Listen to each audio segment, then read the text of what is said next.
Vous connaissez sans doute le couch surfing qui permet de dormir chez l'habitant en squattant son canapé. Voici maintenant la mode du food surfing. Là, vous mangez chez l'habitant. Ce concept vient des États-Unis. Il séduit en France avec de nombreux sites internet. Ingrid Pohu a choisi de tester le petit nouveau visite.com. L'inscription sur le site est gratuite. On crée d'abord son profil, puis on choisit son repas. Brunch, déjeuner, dîner, côté saveur. Street food, cuisine espagnole, française.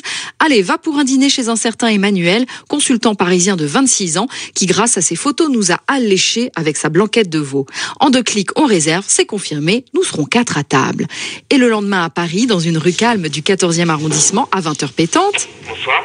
Oui, bonsoir, je suis chez Emmanuel. Oui, bonsoir. 6 étages sans ascenseur, nous y voici. Emmanuel, notre hôte, est au fourneau. Je suis passionné de cuisine et ce qui me plaît aujourd'hui, là, dans le cadre de visite, c'est d'accueillir des gens de cultures différentes, car j'ai pas mal voyagé. Quelques minutes plus tard, les 2 autres convives arrivent. Bonsoir. Elena, 27 ans, est italienne et vit à Paris depuis 3 ans. Elle est venue ce soir avec sa colocataire et compatriote Esther, 28 ans. Dans la vie, elles sont chargées de missions dans le domaine culturel et dans le secteur culinaire. Installez-vous, moi je vais garder Emmanuel a installé sa table à rallonge dans la pièce principale de son studio. Olive et verre de blanc en apéro, on est tout de suite à l'aise. En 2 coups de cuillère à peau et 3 tartines de rillettes de sardines, on se tutoie tous. Le maître de maison sert un crumble salé courgette aubergine, on n'en laisse pas une miette.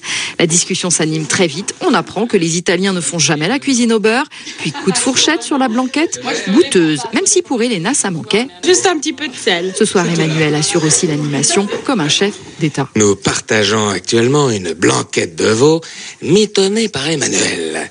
Et n'oubliez pas de manger les pommes, surtout. À bon entendeur, pour le dessert, ce sera donc verrine de pommes cuites caramélisées chapeautées d'une chantilly. C'est délicieux, bravo Emmanuel.